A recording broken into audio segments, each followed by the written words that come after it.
रात 2 बजे बालोतरा कलेक्ट्रेट का घेराव, जोजरी नदी बचाने निकले हनुमान बेनीवाल, कलेक्टर एसपी को सौंपा ज्ञापन। सुबह 4 बजे भी जारी रहा संघर्ष, बोले बाड़मेर के नेताओं में दम होता तो मुझे यहाँ नहीं आना पड़ता। जब तक प्रदूषित पानी का स्थायी समाधान नहीं होगा, चैन से नहीं बैठेंगे।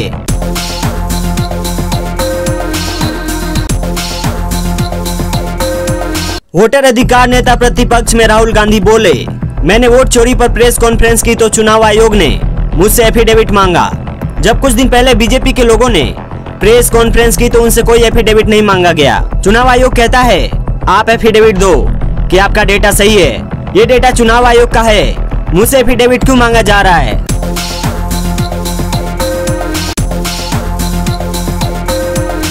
चुनाव आयोग ने कहा भारतीय संविधान का अपमान हो रहा है। विपक्ष के आरोप पर चुनाव आयोग का जवाब। चुनाव आयोग ने विपक्ष द्वारा संविधान के अपमान से जुड़े आरोपों पर अपनी प्रतिक्रिया व्यक्त करते हुए साफ कहा कि वह न पक्ष न विपक्ष सब समकक्ष है। चुनाव आयोग किसी से डरता नहीं है। यह वक्तव्य है ज्ञानेश कुमार के, जो कि मुख्य चुनाव आयुक्त है।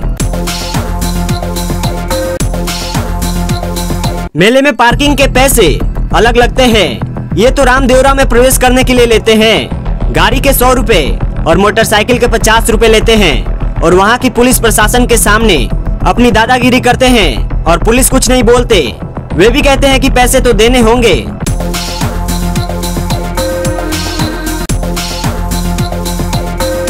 रोहिणी में बोले पीएम मोदी, पिछली सरकार ने दिल्ली को गड्ढे में ढकेल दिया था, लेकिन आज दिल्ली की जनता ने जिस टीम को चुना है वह राजधानी को इन मुश्किलों से बाहर निकाल कर रहेगी।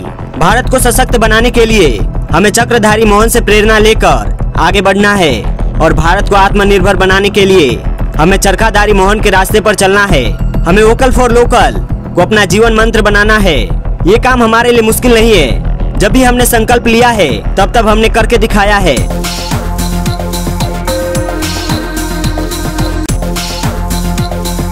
कृपया आप सब ध्यान दें, कल से बहुत से लोगों के व्हाट्सएप और व्हाट्सएप ग्रुप हैक हो गया है, जिसमें स्टेट बैंक ऑफ इंडिया के नाम से लिंक भेजी जा रही है। कृपया आप सब उस लिंक को ओपन ना करें, नहीं तो आपका बैंक अकाउंट खाली हो सकता है और आप साइबर ठगी का शिकार हो सकते हैं। इसलिए सचेत रहे और सुरक्षित रहे।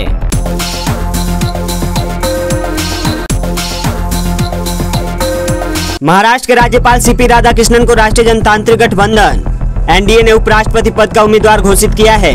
बीजेपी के राष्ट्रीय अध्यक्ष जेपी नड्डा ने यह ऐलान प्रधानमंत्री नरेंद्र मोदी की अध्यक्षता में हुई एक अहम बैठक के बाद किया। सीपी राधाकृष्णन वर्तमान में महाराष्ट्र के 24वें राज्यपाल है।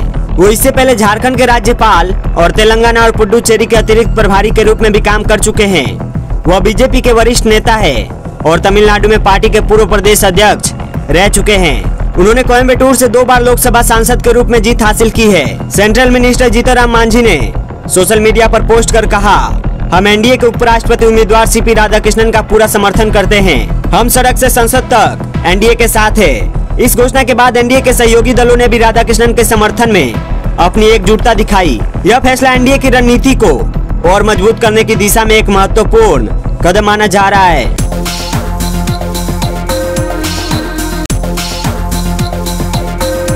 तीन दिन से लापता बालिका का हाईवे किनारे झाड़ियों में मिला शव।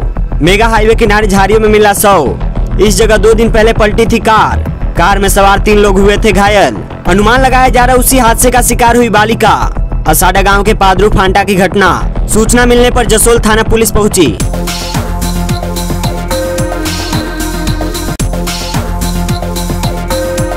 भारत में 10 बार से ज्यादा एसआईआर हो चुका है। एसआईआर के जरिए बांग्लादेशी वोटर्स को बाहर किया जाएगा। ये शब्द ज्ञानेश कुमार, मुख्य चुनाव आयुक्त के। वोट चोरी का आरोप लगाया, लेकिन सबूत नहीं दिया गया।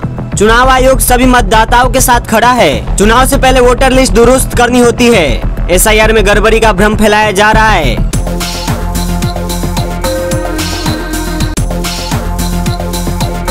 ग्रुप कैप्टन शुभांशु शुक्ला भारत लौटे। अंतरिक्ष फतेह कर भारत लौटे शुभांशु शुक्ला।